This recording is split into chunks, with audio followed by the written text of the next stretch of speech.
हाय हनी बीज, welcome to coffee बीज। तो फाइनली हिमांशी ने अपने साइड की स्टोरी बताई है।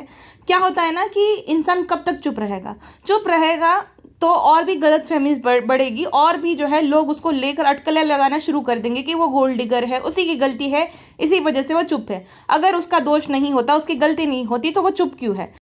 अब चलिए, लोग तो कुछ भी बात करेंगे, बट क्या होता है ना कि एक इंसान कब तक सहेगा। एक आरोप लगा दिया, दूसरा लगा दिया, तीसरा लगा दिया, उसके बारे में तो तुम बोल ही रहे हो, उसके परिवारजनों के बारे में भी उल्टा सीधा बोल रहे हो, वो भी फुल फैमिली मिलकर। पूरा परिवार उसका जो है एकदम ऐसा बन गया जैसे इनसे अच्छा तो कोई परिवार है ही नहीं धरती पे, और उसकी फैमिली को विलन बना दिया। वो कहते हैं ना, एक तो चोरी ऊपर से सीना चोरी, गलती खुद करो और दोषी किसी और को ठहराओ। तो उस आदमी ने हिमांशी और हिमांशी के परिवार को डिफेम करने का एक भी मौका नहीं छोड़ा था। हिमांशी ने मुंह पे बात करी, ऐसा नहीं कि स्टोरीज का सहारा लिया कि ऐसा होता है, लड़के ये करते नहीं। हिमांशी ने सीधा जवाब दिया उसको, वेल डन हिमांशी, यही एक्सपेक्टेड था। घुमा फिरा के, इनडायरेक्टली बोलना, ये सब काम नहीं किया, बहुत अच्छा किया। वो काम तो वो आदमी जानता है अच्छे से अच्छे जो है मोटिवेशन वीडियोस देख लेगा, उसके बाद स्क्रिप्ट लिखेगा, एक पॉइंट लिखेगा, फिर कुर्सी पे बैठकर स्क्रिप्ट सामने रख कर ऐसे बोलेगा, ये सब भोला बनकर, जैसे इस भोलू राम से तो कोई भोला है ही नहीं पूरी दुनिया में। मुझे कभी भी इस आदमी के प्रति कोई सिंपथी नहीं आई थी और ना ही मुझे इसकी बातों पे रत्ती भर भरोसा था, क्योंकि जब मैंने पिछली बार ये सब हुआ था, इन दोनों का सेपरेशन, उस टाइम पे इस आदमी ने क्या किया, इसको मतलब था अपने चैनल से, इसको और उसके परिवार को। बहन ने तो चैनल ग्रो कर ही लिया हिमांशी के नाम पर। जैसे ही दोनों अलग हुए तुरंत ही इसने अपना चैनल बना लिया, क्योंकि उस टाइम पे बहुत ज़्यादा पहली बार ये हुआ था, ये दोनों अलग हो गए थे। कैमरा पे तो ऐसा दिखता था कि सब कुछ इन दोनों के बीच में परफेक्ट है, बहुत ही ज़्यादा हैप्पी कपल है, बट ऐसा नहीं था। सडनली ये दोनों अलग हो गए ना, तो लोगों के मन में क्यूरियोसिटी बढ़ी कि ऐसा तो क्या हुआ। अब गरम था लोहा, उस पर थोड़ा मार दिया, ऋषि भाई ने अपना चैनल बना लिया और ग्रो हो गया। अब ये चैनल ग्रो किसकी वजह से हुआ था? हिमांशी की वजह से। कोई, तुम चाहे अपनी ज़िंदगी में तुमने कुछ भी किया है, पर्सनल लाइफ, बिजनेस, ये अलग चीज़ है। सोशल मीडिया ग्रोथ और सोशल मीडिया फेम एक अलग चीज़ होती है, जो कि हिमांशी ने बहुत ही मेहनत से अपनी फेस वैल्यू बनाई थी। बहुत टाइम से वो काम कर रही है और अनप्रॉब्लमेटिक थी। मैंने बताया था आपको पिछली भी पॉडकास्ट में कि उसका चैनल गंदा करने में सबसे बड़ा जो कारण था, या तो जिस आदमी का हाथ था, वो उसका एक्स हस्बैंड था ऋषि। इतने भद्दे प्रैंक करता था, मुझे अभी बच्चा चाहिए, वो लड़की एकदम डर जाती थी कि ये क्या मैन चाइल्ड डिमांड कर रहा है, मतलब बच्चे होने की प्रोसेस करो। ऐसा इतना अच्छा संस्कारी घर का कोई लड़का होता, अपनी वाइफ के साथ ऑन कैमरा ये सब हरकतें करता? ऐसा गंदे गंदे से प्रैंक, ये वाला प्रैंक बीवी के साथ जो एक्स्ट्रा मैरिटल अफेयर का प्रैंक, बीवी के साथ गे वाला प्रैंक, ये सारे प्रैंक कौन करता है? संस्कारी परिवार के लड़के तो ये सब नहीं करते हैं। और वो विजिबली अनकंफर्टेबल दिखती थी, उसको थोड़ा भी इंटरेस्ट नहीं दिखता था, लेकिन इसकी वजह से उसको ये सब करना पड़ता था। इसके अच्छे खासे चैनल्स को, जो उसकी कॉर ऑडियंस थी, उसने तो देखना ही बंद कर दिया था। फिर जो नई ऑडियंस जो प्रैंक वाली थी, वो उसके साथ उसके चैनल पर जुड़ती है, क्योंकि उनको ये सब पसंद नहीं आ रहा था। एक लड़की जो कि एकदम अनप्रॉब्लमेटिक थी और उसका कंटेंट भी बढ़िया था, सडनली उसके कंटेंट में जो है गिरावट दिखती है। ऐसा भद्दा सा कंटेंट आता है प्रैंक वाला, जो कि लोगों को पसंद खास आया नहीं। लोगों ने चैनल देखना बंद कर दिया। इतने सारे सब्सक्राइबर्स होने के बावजूद व्यूज़ आते थे 1-2 लाख, इसी रीज़न के चलते। अब उसने अपना चैनल बना लिया, उस पर truth about my life, truth about our relationship, हमारे जो है रिश्ते का सच, ऐसे ऐसे वीडियोस डाले। 1-1 मिलियंस गए, वो भी मोनेटाइज वीडियो। या हिमांशी ने बिल्कुल सही बोला कि वो पैसे कमाने के लिए ये सब कर रहा है। अगर तुम्हें सच में, तुम इनोसेंट हो, विक्टिम हो, तो तुम वो मोनेटाइज क्यों करते हो वीडियोस, अगर पैसा कमाना मोटिव नहीं है? मतलब वो लड़की दुनिया की सबसे बुरी लड़की है, उसने तुम्हारे साथ गलत किया है, लेकिन उसी के नाम पे तुम्हें पैसे भी कमाने हैं। अजीब दोगले आदमी हो। अब ये जो बैक टू बैक वीडियोस आ रहे हैं ना, उसको अच्छे से पता है कि अभी ना लोगों के अंदर, लोगों के मन में खुन्नस है। और मैं ये बोल देता हूँ कि मैं क्या नेक्स्ट अतुल सुभाष हूँ, क्योंकि लोगों के मन में सिंपथी है और अतुल जी के साथ बिल्कुल गलत हुआ था, लेकिन इसका मतलब ये नहीं है कि बाकी महिलाएं जो है उनके साथ गलत नहीं होता है। दाऊरी के नाम पर कितनी सारी महिलाओं को प्रताड़ित किया जाता है। अतुल सुभाष जी और भी जो आदमी है ना, गिने चुने आदमी, कुछ होती है औरतें जो कि लॉ का गलत फ़ायदा उठाती है, लेकिन उसका मतलब ये नहीं होता है कि हर लड़की, हर औरत गलत होती है। तो उनके नाम पर पहली बात तो जो है, ये सिंपथी वाले वीडियोस बना कर सिंपथी लेना बंद करो। उसके बाद ट्विटर में भी 2-3 एक्टिविस्ट ने जो है इसके फेवर में ट्वीट्स डाले। अब इसको पता चल गया कि ये जो है तकनीक काम आएगी, ये तकनीक काम आएगी। मैं ऐसा बोल देता हूँ, क्या मैं नेक्स्ट अतुल सुभाष हूँ, ताकि लोगों के मन में डर जागेगा और सिंपथी आएगा मेरे प्रति कि इसको तो बेचारे को परेशान किया जा रहा है। लेकिन बात कुछ और थी, हिमांशी ने बताया अपने वीडियो में। अब ये संस्कारी परिवार का लड़का, संस्कारी घर का मम्मास बॉय हिमांशी को कहता है लेट्स कीप इट ओपन। जिसको नहीं पता है ओपन रखना मतलब क्या, ओपन मैरिज। शादी के बाद जो है कपल डिसाइड करता है कि एक दूसरे के अलावा भी वो रिलेशनशिप बनाएंगे, फिजिकल या कैसा भी। उसके साथ टाइम स्पेंड करेंगे, उसके साथ ट्रिप पे जाएंगे, मौज मज़े काटेंगे। तुम भी करो मज़े, मैं भी मज़े करता हूँ, लेकिन हम दोनों शादी में रहेंगे। और जब हमारा तो है ही रिलेशन, जब हमारा मन होगा हम तो टाइम स्पेंड करेंगे ही, लेकिन इसके अलावा भी हम बाकियों के साथ जो है टाइम स्पेंड करेंगे, रिश्ता बनाएंगे, हस्बैंड वाइफ वाला रिश्ता बाकियों के साथ भी बनाएंगे, समझे। तो उसे कहते हैं ओपन मैरिज, जहाँ पे तुम्हें फुल्ली छूट होती है चीट करने के लिए, कॉन्सेंट के साथ, तुम्हारे पार्टनर के कॉन्सेंट के साथ। उसे ओपन मैरिज बोलते हैं, जो कि ऋषि ने हिमांशी से एक्सपेक्ट किया था कि चलो हम अपनी दोनों की शादी जो है ओपन रखते हैं, तुम भी करो यश और मैं भी करूँगा। हिमांशी ने ये बिल्कुल भी एक्सेप्ट नहीं किया, कोई भी लड़की नहीं करेगी, अच्छे घर की लड़की। क्योंकि अगर तुम्हें बाहर मौज मजे ही काटने हैं या तो ये सब करना है तो शादी करने की ज़रूरत ही क्यों। शादी क्या एक महत्व होता है, हम कोई फॉरेन कंट्री में नहीं रहते, हमारे इंडिया में शादी 7 जन्मों का रिश्ता होता है। शादी की सबसे पहली और मजबूत नींव ही विश्वास होती है कि एक दूसरे के साथ जो है कभी धोखा नहीं देंगे हम। तो ये क्या तर्क बनता है ओपन मैरिज का। अब तुम इतने ज़्यादा मॉडर्न हो तो शादी की ही क्यों एक लड़की के साथ, उसकी ज़िंदगी ख़राब करने की ज़रूरत क्या थी। उसके बाद तुम अपने टर्म्स एंड कंडीशन उसको बता रहे हो कि मैं तो जो ऐसा हूँ, मॉडर्न हूँ, मुझे तो तुम बोरिंग लगती हो, मुझे तुम्हारे में कोई फिजिकली इंटरेस्ट नहीं है, मुझे बाकी लड़कियाँ अट्रैक्ट करती है, तुम अट्रैक्ट नहीं करती हो मुझे फिजिकली, तो मैं उसके साथ तो रिलेशनशिप बनाऊंगा, तुम्हें करना है तो तुम भी बनाओ, मेरी तरफ से तुम्हें फुल छूट है। ये शादी के बाद ही तुम्हें ऐसी जो है कंडीशंस कैसे सूझी। तुम क्लियर रखते पहले ही तो तुम्हारे साथ वो शादी करती ही नहीं, उसके 4 साल बर्बाद ना होते। जितना उसने सहा है, मेंटली जितना उसने सहा है उस लड़की ने, उतना उसको सहना नहीं पड़ता था। तुम्हारी वजह से वो परेशान हुई, उसके फैमिली वाले परेशान हुए, और तुमने बाद में अपना असली रंग दिखा दिया कि अब तो शादी हो गई, अब शादी तोड़ना भी बहुत बड़ी बात है, तो वो तो कुछ करेगी नहीं, वो मुझे मना करेगी नहीं। और उसने सहा भी ये सोचकर कि एक दिन तुम सुधर जाओगे, एक दिन सब कुछ ठीक हो जाएगा, लेकिन तुम सुधरे नहीं।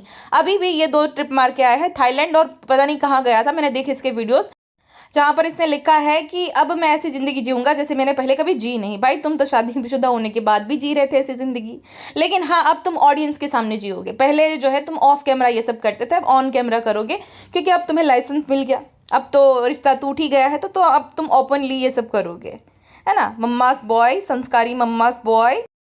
अच्छा सोचो कोई कितना हिपोक्रेट हो सकता है। कल वाले अपने वीडियो में ये बताता है कि जो हस्बैंड वाइफ का रिश्ता होता है वो ट्रस्ट का होता है। किस मुंह से तुम ट्रस्ट की बात कर रहे हो, तुम किस मुंह से ट्रस्ट की बात कर रहे हो, जिसने मुंह पे अपनी वाइफ को ये बोल दिया कि मुझे तुम में कोई इंटरेस्ट नहीं है, मुझे तो तुम अट्रैक्ट ही नहीं करती हो फिजिकली, तो मैं तो बाहर चीट करूंगा, मैं तो बाहर जो है मजे करूंगा। तुम किस मुंह से ट्रस्ट की बात कर रहे हो। और तुम्हें लगा कि ये सब तो वो कभी बताएंगी नहीं, फैमिली प्रेशर के चलते, क्योंकि पहले भी शायद उसने जो सुलह की थी वो फैमिली के कहने से ही की होंगी, क्योंकि अरेंज मैरिज है उन दोनों की, और अरेंज मैरिज में क्या होता है फैमिली इन्वॉल्व होती है। तो जब उन दोनों का पैचअप भी हुआ था, हिमांशी एकदम खोई खोई सी थी, खुश नहीं थी, क्योंकि उसने प्रेशर में चल के सब कुछ ठीक किया था। उसको तो पता थी इसकी हकीकत, लेकिन उस टाइम पे कुछ उसने नहीं बताया था अपने परिवार वालों को। बता दिया होगा कि हस्बैंड वाइफ में कुछ दिक्कतें चल रही है। 4 साल तक उस लड़की ने ये सब सहा, उसके बाद कोई कितना ही सहेगा, ऐसा तो था नहीं कोई। अब जो लोग बोल रहे हैं गोल्ड डिगर, भाई पता भी है, उसके सब्सक्राइबर्स देखो यूट्यूब पर, उसकी ब्रांड वैल्यू देखो। एक वक्त के बाद व्यूज़ पे पैसे नहीं मिलते हैं, जो क्रिएटर रहता है ना उसकी ब्रांड वैल्यू पे उसको पैसे मिलते हैं, और वो नामचीन है। वो how to do and style में उसका नाम था, वो टॉप 10 में आती थी, 2nd या 3rd पे रैंक पे। तो उसके पास इतनी सारी ब्रांड्स थी, इतना कोलैबोरेशन वो खरीदती थी, उससे अच्छा खासा वो पैसा कमाती थी। एड रेवेन्यू तो छोड़ दो, ब्रांड से ही अच्छा खासा कमा लेती थी। 6-7 लाख वो आराम से महीने का कमाती। तो उसको क्या ज़रूरत है कि वो उसके पैसे पे पले, या वो गोल्ड डिगर कैसे हुई। ब्यूटी डिगर था वो आदमी, अच्छी खूबसूरत लड़की है, अच्छा खासा चैनल है, तो शादी कर ली, अच्छे घर से है, अच्छे परिवार से है, तो वो कैसे गोल्ड डिगर। और अगर वो गोल्ड डिगर है तो तुम भी ब्यूटी डिगर हो। खूबसूरत लड़की, अच्छा खासा उसका यूट्यूब करियर चल रहा है, सब्सक्राइबर है इतने अच्छे खासे, और आराम से वो अच्छा खासा तो कमाती भी थी। वो तुम्हारे पैसों पे नहीं पल रही थी। 4 साल का अगर रेवेन्यू और जितना भी उसने ब्रांड कोलैब से पैसा कमाया होगा, वो बहुत तगड़ा पैसा कमाया होगा उसने। तो तुम्हारे पैसों पे वो कैसे पल रही थी और कैसे वो गोल्ड डिगर हुई भाई? उसके पास तो इतना उसका चैनल ही उसको जो है कमा कर देता होगा जिससे वो तुम्हारे पूरे परिवार को पाल सके। और ये जो ऋषि, उसकी गुड फॉर नथिंग बहन, जो कि Q&A में ये इनके विचारधारा देखिए माँ बेटी की, कि अगर हस्बैंड चीट करता है तो उसमें लड़की की गलती होती है। अगर सेम आपकी बेटी का हस्बैंड चीट करेगा तभी भी आप ये बात बोलोगी? जस्ट बिकॉज आपके बेटे ने चीट किया तो उसमें लड़की की गलती कि वो उसको संभाल के नहीं रख पाई। संस्कारी लोग ऐसी बातें करते हैं। अब इनकी विचारधारा देखिए कि संभाल कर लड़की को रखना चाहिए। अच्छा, इसका मतलब तो ये है कि आपने अच्छे संस्कार नहीं दिए होंगे तभी ये ऐसी हरकतें कर रहा है। आपने तो नॉर्मलाइज कर दिया कि ठीक है ना, हिमांशु बेटा जो बोलता है ठीक है। हमेशा कुछ भी हो जाए अपने बेटे को डिफेंड करते थे। मैंने इनके वीडियोस देखे जो पुराने, तब तो नहीं है, कुछ भी था, हिमांशु हमेशा किचन में दिखेगी आपको। वो लड़की जो कि इंडिपेंडेंट थी, अपने दम पे अपना नाम बनाए, वो हमेशा आपको किचन में दिखेगी। चलो ठीक है, खाना बनाना इज ओके, लेकिन जब आप अफोर्ड कर सकते हो तो आप क्यों नहीं खाना बनाने के लिए रखते हो किसी को? हमेशा वो हिमांशी दिखती थी। और हिमांशी के बारे में ये बोलना, रिश्तेदारों के साथ जो बुराई करना कि इसकी तो जो है मेंटल हेल्थ ठीक नहीं है, ये तो पागल है। पागल है क्योंकि वो ऑब्जेक्शन उठा रही थी जिस चीज़ से इन लोगों को खास फर्क नहीं पड़ता था ना, कि बेटे का अफेयर है, बेटे का अफेयर सामने ना जाए, इस वजह से उसको पागल घोषित करना चाहते थे, जो कि ज़्यादातर इन लॉज करते हैं। लड़की को पागल घोषित कर दो ताकि कोई इस पर ट्रस्ट ना करे कि अरे भाई ये तो शक्की है, ये तो पागल है, ऐसा तो है ही नहीं, आपको तो पता है हमारा बेटा कितना दूध का दूल्हा है। तो इनकी ट्रिक थी हिमांशी को पागल बनाने की। वो लड़की 4 साल पहले तो एकदम ठीक थी, नॉर्मल थी। ऐसा तो आपने उसके साथ क्या किया जो इतनी ज़्यादा वो डिस्टर्ब हो गई ना? आप ही के बेटे के कर्मकांड थे ऐसे, इस वजह से वो परेशान हो। अब ये ऋषि और उसकी फैमिली की ना पैटर्न देखिए, इनके अंदर ना डर है। सबसे पहला डर तो ये जो 4 महीने से इसने शुरू कर दिया, क्योंकि उसको पता था आज नहीं तो कल, कल नहीं तो कभी ना कभी ये बात सामने आएगी कि हमारे पे उसने जो है ये धाराएं लगवाई है। हाँ, तो उसने सामने से ही जो है विक्टिम कार्ड प्ले करना शुरू कर दिया और मौके पे चौका मार दिया अतुल सुभाष जी का नाम यूज करके। शर्म आनी चाहिए कि एक मरे हुए इंसान जिसके साथ गलत हुआ था, सच में गलत हुआ था, उनके नाम को यूज कर करके तुम ये सब जो है विक्टिम कार्ड प्ले कर रहे हो कि क्या मैं नेक्स्ट हूँ, क्या मैं ये हूँ, क्या मेरे साथ भी होगा। पापा आप समझाइए। पापा को तुम्हें समझाना चाहिए था वक्त पे कि be a one women man, हर जगह मुंह नहीं मारना चाहिए। पापा को तुम्हें वक्त पे समझा देना चाहिए था ताकि ये सब नौबत ही ना आती कि एक लड़की की जिंदगी खराब नहीं करनी चाहिए। अगर तुम्हें यही सब करना है तो शादी करनी ही क्यों? और भाई एक्टिंग देखो इस आदमी की, इतनी बढ़िया, ऐसे दाढ़ी बढ़ाकर बैठा है जैसे इससे दुखी आदमी कोई है ही नहीं। दाढ़ी बढ़ा के डल चेहरा बना देता है एकदम सॉफ्ट आवाज में, है ना? इससे दुखियारा आदमी कोई है ही नहीं। 4 महीने से विक्टिम कार्ड प्ले किया जा रहा है। इतने बढ़िया स्क्रिप्ट लेकर आता है, पॉइंट टू पॉइंट बातें करता है, जिससे समझदार इंसान को भी डाउट होने लगेगा कि नहीं वो लड़की ही जो ऐसी है भाई, इस लड़के को और इसके परिवार को तो वो परेशान कर रही है ना? तो अच्छे से आता है कि खेलना कैसे है, बढ़िया से उसको पता है कि इंडियन इमोशनल ऑडियंस को फूल कैसे बनाना है। और वो तो हुआ ही है इंसिडेंट, तो लोगों के मन में और भी आक्रोश होगा कि नहीं नहीं नहीं, सारे आदमी ऐसे नहीं होते, ये बेचारा इतना अच्छा परिवार है, ये तो कर ही नहीं सकता। और हिमांशी जो है उसको इनडायरेक्टली ये बता रहा है कि उसकी तो कोई गलती नहीं, ताकि वो केस वापस ले ले, कि पेरेंट्स और जॉइंट फैमिली जो होते हैं वो सारे लोग लड़की को चढ़ाते बढ़ाते हैं, केस करने के लिए प्रोवोक करते हैं और उसे ये कहते हैं कि तुम बेटा घर वापस आ जाओ। तो इसके अकॉर्डिंग जो है लड़कियों को अपने पेरेंट्स को बात नहीं बतानी चाहिए। जो भी जैसे परेशान हो रहे हैं, इन लॉज परेशान कर रहे हैं, हस्बैंड परेशान कर रहा है, उसको सहना चाहिए चुपचाप, कुछ भी जो है नहीं बताना चाहिए। खुद के परिवार वाले गलत चीज़ों में भी इसको जो है लड़की को सपोर्ट करे तो कोई दिक्कत नहीं। लड़की को अगर कोई परेशान भी कर रहा है तो उसे नहीं बताना चाहिए, चुपचाप सह लेना चाहिए। ये देखिए, तो लड़की के पेरेंट्स और इनके जो है लड़के के इन लॉज ने उसको भड़काया कि तुम ना केस करो, और फिर वो केस करती है। वकील समझाता है कि अरे तुम तो ये कर सकती हो। तो इस वजह से ये सब जो है मामला बढ़ा। इसके हिसाब से ये जो मैन चाइल्ड है उसके हिसाब से, ये ऋषि मैन चाइल्ड के हिसाब से जो है लड़कियों को एक सूत्र अपना लेना चाहिए, भला है बुरा है जैसा भी है, मेरा पति मेरा देवता है। और ना अब ना एक वो कार्ड इंट्रोड्यूस होना चाहिए, जैसे कि औरतों को बहुत चिढ़ाया जाता है ना, विमेन कार्ड, सिंपैथी कार्ड, अब एक मैन कार्ड आना चाहिए। कुछ भी हो मैन कार्ड एक्टिवेट कर दो, ये बोलकर हम तो आदमी है ना, हमारे साथ तो ऐसा ही होता है, हम तो आदमी है ना, हम तो कुछ बोल ही नहीं सकते, सब कुछ बोलकर ये आप जो है कार्ड प्ले कर लो। तो ये इंट्रोड्यूस हो जाना चाहिए अब तो। अतुल सुभाष जी की आड़ में ऐसे सिंपैथी जो ले रहे हैं, तो ये तो होना चाहिए भाई इंट्रोड्यूस। अब एक बात बताइए, कोई भी इंसान फॉरेन ट्रिप पे अकेले क्यों जाता है? वो भी बार बार। मैरिड आदमी अकेले बार बार 10 दिन के लिए क्यों जाता है? क्योंकि ना फॉरेन ट्रिप पे जो जाता है तो वहाँ पे कुछ डर नहीं रहता है, वो सामने आएगा नहीं, वो लैंग्वेज बैरियर है।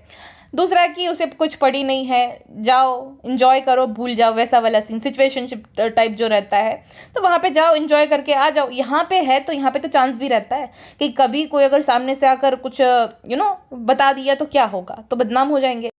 और इस चीज़ के लिए पेरेंट्स की भी परमिशन थी, वो भी कुछ नहीं बोलते कि ठीक है ना, मेंटल पीस के लिए जा रहा है, थोड़ा मी टाइम स्पेंड करने जा रहा है। 6-6 महीने में कौन मी टाइम स्पेंड करने जाता है बार बार? और सोचो फॉरेन ट्रिप के लिए पैसे है, लेकिन लखनऊ से जयपुर के लिए पैसे नहीं है। वहाँ पे अब जो है गरीबी आ गई कि मैं तो जो है गरीब बन जाऊँगा। ये सब करने से पहले नहीं सोचा था कि क्या होगा, इस सब का जो है नतीजा क्या होगा? किसी लड़की को चीट करा जो कि तुम्हारी बीवी थी, उसको ये बोल रहे थे कि चलो हम दोनों ओपन मैरिज जो है रखते हैं, तो तब तुमने नहीं सोचा था कि इसके परिणाम क्या होंगे? कहता है एक सिटी से दूसरे सिटी जाना हियरिंग पे बहुत ज़्यादा पेनफुल जो है प्रोसेस है। फॉरेन ट्रिप पे जाना पेनफुल प्रोसेस नहीं होता था हर 6 महीने में, 10-10 दिन के लिए, लेकिन एक सिटी से दूसरी सिटी जाना खुद ऐसे काम करने के बाद वो बहुत ज़्यादा पेनफुल है। ऐसे काम ही क्यों करना जिससे ये सब प्रोसेस में पड़ जाओ तुम परेशान होने वाले? क्यों किसी को परेशान करना, किसी को चीट करना, किसी को 4 साल तक एक अंधेरे में रखना, है ना? मना कर देते, पहले ही साल में अपना रंग दिखा देते, लेकिन उसने 1.5 साल तक, हिमांशी ने बताया कि 1.5 साल तक एकदम ठीक था कि मैं तो तुम्हें बहुत प्यार करता हूँ, तुम ही मेरे लिए सब कुछ हो। लेकिन 1.5 साल के बाद उसने अपने असली रंग दिखाने शुरू कर दिए, और वो बेचारी फिर भी जो है, क्योंकि 1.5 साल में इतना उसको प्यार दिया तो उसने लगा कि नहीं एक दिन ये सुधर जाएगा, लेकिन सुधरा नहीं, वो वैसे का वैसा रहा। खुद के लिए पेनफुल है तो उसके लिए कितना पेनफुल होगा? अपना घर छोड़कर आई तुम्हारे भरोसे, अपना जो है वो how to do and style वाला करियर छोड़कर भद्दे से प्रैंक उसके चैनल पे आते थे, चैनल खराब कर दिया। और तो और गोल्ड डिगर का टैग मिल गया। सेल्फ डिपेंडेंट होने के बावजूद भी जो है फाइनेंशियली वो खुद पे डिपेंडेंट है, अच्छा खासा अर्न हो जाता है, मुझे पता है, तो फिर भी उसको वो गोल्ड डिगर का टैग मिला कि वो तो जो है उसका घर देखो। अरे भाई, घर जॉइंट फैमिली है, और दूसरा कि बार बार अगर किसी के घर का फर्नीचर पुराना है तो उसका मतलब ये थोड़ी है कि वो गरीब है, कुछ भी। तो उसको ये बोलना कि वो गरीब, आपका घर कितना अच्छा है, अरे वो घर भी लिया गया तो उसमें से भी तो लड़की का भी तो पैसा लगा है, 4 साल की अर्निंग कहाँ गई? सेम हिमांशी ने देखो ओपनली बोला कि मेरे पास सबूत है, बाकायदा प्रूफ है कि मैंने जो लाखों का ट्रांजिशन किया है तो उसके पास प्रूफ है। दूसरा, जिस चीज़ के लिए वो केस लगाया दौरी का, उसने बोला कि मेरे पेरेंट्स से भी पैसों के लिए कॉल आते, उनसे भी पैसे लिए जाते थे, क्योंकि उन्होंने ये बताया कि आपकी बेटी को हम पाल रहे। शादी के बाद जब ससुराल उसी का घर है तो ये कहाँ बीच में आ गया कि हम पाल रहे हैं? पाल नहीं रहे थे, पल रहे थे। खुद की बेटी, उसकी जो ननद है, उसका भी चैनल हिमांशी की वजह से ग्रो हो गया, मैन चाइल्ड का भी अभी ग्रो हो गया, 1.5 लाख सब्सक्राइबर्स हो गए हैं। तो हिमांशी के नाम पे, हिमांशी की फेम पे पल रहे थे। कितनी बार तो उनके जो है फादर इन लॉ का बिजनेस भी हिमांशी ने प्रमोट किया था। तो ये पालना नहीं होता है, ये पालना नहीं होता है, वो पाल रही है आपको, पलना होता है, पालना नहीं होता है, ठीक है? आपकी जो पूरी सोशल मीडिया एग्जिस्टेंस है, आपकी, आपके परिवार की, आपकी बहन की, थैंक्स टू हिमांशी। हिमांशी को आभारी है, और उसी को बदनाम कर रहे हो अभी। क्या दिन आ गए बताइए? इसके और हिमांशी के वीडियोस में फ़र्क देखो, एकदम स्क्रिप्टेड, एकदम स्क्रिप्ट लेके बैठता है, ज्ञान पे ज्ञान, ज्ञान पे ज्ञान, बाकियों को कानून समझाएगा कि देखो मैं तो बेचारा हूँ, मेरे पे फेक धाराएं लगा रही है, मैं तो पत्नी पीड़ित हूँ, सबको कानून समझाता है। हिमांशी का देखो, वो लड़की जो है अब थक चुकी थी, इतने फेक एलिगेशन, आरोप, गोल्ड डिगर टैग, ये सबसे थक चुकी थी, और उसके अंदर फ्रस्ट्रेशन था कि एक तो चोरी, ऊपर से सीना चोरी, बिना किसी स्क्रिप्टे उसके मन में आया उसने बोल दिया, जो कि सच था, और उसकी बातों में सच्चाई झलकती है। और इस आदमी ने पिछले 6 महीने में बहुत अच्छे से खेला, अपने और अपने परिवार की एक संस्कारी टाइप जो है इमेज बनाने की कोशिश करी कि हम तो पूजा पाठ करने वाले सीधे साधे लोग हैं, हम ऐसा कर ही नहीं सकते, ताकि उसको पता है कि आगे चलकर जब ये सामने आएगा ना तो कोई विश्वास ना करे ऑडियंस की, अरे ये तो इतना अच्छा परिवार है, इतने सीधे लोग हैं, वो कैसे कुछ कर सकते हैं। तो बहुत बढ़िया से इसने जाल बिछाया, बहुत चंट आदमी है, अच्छे से सब कुछ कर रखा ताकि लोगों को विश्वास ना हो। लेकिन भाई, अब वो 2016 वाला ज़माना नहीं रहा कि तुम आओगे नौटंकी करोगे सब लोग विश्वास कर लेंगे। ऑडियंस अब इतनी भी बेवकूफ़ नहीं रही है, सब कुछ समझ आता है सबको कि कैसे आप जो है मैनिपुलेट करना चाहते हो और अपने फेवर में सबको लेना चाह रहे हो, और उस लड़की को जो है बदनाम कर रहे हो, उसके परिवार वालों को भी बदनाम कर रहे हो कि उन लोगों ने आप पे फेक एलिगेशंस लगाए हैं, फेक केस किए हैं। जितना आप यहाँ पे जो सिंपैथी कार्ड प्ले करते हो या अपने आप को निर्दोष बताते हो, आप कोर्ट रूम में क्यों नहीं बता पाते हो? हाँ, यहाँ पे कोई कोर्ट तो है नहीं जो आपको इंसाफ मिल जाएगा। उस लड़की ने तो खाली एक वीडियो बनाया, आपने तो 50 बना दिए हैं, इनडायरेक्टली। उस पर तो इतने गट्स है कि मुंह पे बोल दिया, जो भी है साफ साफ बता दिया कि तुम चीटर थे, तुम्हारे परिवारजन साथ दे रहे थे, तुमने ये बोल दिया कि चलो हम जो है शादी में एक दूसरे के साथ चीट कर सकते हैं, हम ओपन मैरिज रखते हैं। उसने साफ साफ मुंह पे बोला। तुम्हारे अंदर हिम्मत क्यों नहीं है? तुम क्यों कहानियों का सहारा ले रहे हो? तुम इतने सच्चे हो तो कहानियों का सहारा क्यों ले रहे हो? डायरेक्टली बोलो ना कि मेरे साथ ये हुआ है, लेकिन नहीं, कहानियों का सहारा ले रहे, क्योंकि कल को फिर बोलेगे अरे मैंने तो ये बोला ही नहीं है, मैं तो किसी दूसरों के बारे में बात कर रहा था, है ना। तो भाई आप ना इतने सच्चे हो, आप कोर्ट रूम में सारी चीज़ों का जवाब दीजिए। जो चिट्ठियाँ आती है, अगर आप इतने सच्चे हो तो कानून का सहारा लीजिए। यहाँ पे सिंपैथी कार्ड प्ले करके सिर्फ आपको ना पैसे कमाने हैं और कुछ नहीं। सिंपैथी चाहिए, उस लड़की का जो है इंटरनेट पे जीना दुभर करना है, वैसे तो कर दिया था, और यहाँ पे भी चाहते हो कि वो इंटरनेट छोड़ दे। इतना परेशान करो आप ताकि वो अपने जो है चैनल को छोड़ दे, वहाँ पे वीडियोज़ ना अपलोड करे, अपना करियर छोड़ दे और घर पे चुपचाप सहमी सहमी सी बैठी रहे, है ना। वहाँ पे उसको जो है ऑफ कैमरा पागल घोषित कर दिया, ऑन कैमरा आप उसको गोल्ड डिगर और झूठी महिला साबित करना चाहते हो कि ये जो है मुझे परेशान करती थी, मैं और मेरा परिवार इतना अच्छा है तो भी हम पे झूठे केसेस किए हैं। आपने एक मौका नहीं छोड़ा, इतनी गंदी गंदी उसके बारे में चीज़ें लिखी जाती थी, अप्रूव कर देते थे। क्यों? जब खुद के बारे में बात आती थी, कोई नेगेटिव भी कॉमेंट भी आता था तो तुरंत डिलीट कर देते थे। अब देखना नेक्स्ट वीडियो में आएगा, अपने मम्मी पापा को पास बिठाएगा, मम्मी आप बताइए, पापा आप बताइए, अब बड़े संस्कारी हो तुम, तुम्हारा मुखौटा उतार दिया, ठीक है। अब ये नौटंकी ढोंग दतिंग सारा बंद कर दो एंड बी अ मैन, है ना। सीधे ही बात करो, ये औरतों की तरह इसका सहारा उसका सहारा, इसकी कहानी उसकी कहानी सुना कर वो मत करो। सीधा मुंह पे बोलो अगर तुम इतने सच्चे हो ना तो। बाकी हिमांशी बहुत अच्छा किया आपने, कोई कितना ही सहेगा। बहुत अच्छा किया आपने, ले स्टैंड लिया और वीडियो बनाया और इस आदमी को उसी की भाषा में जवाब दिया जो कि वो डिजर्व करता। बाकी बहुत हो गया था इसका, बहुत ही video sympathy card victim card play कर रहा था, सही किया उसकी भाषा में उसको जवाब देकर। चलिए अभी के लिए बस इतना ही, मिलते हैं नेक्स्ट पॉडकास्ट में, अपना ध्यान रखिएगा, बाय बाय।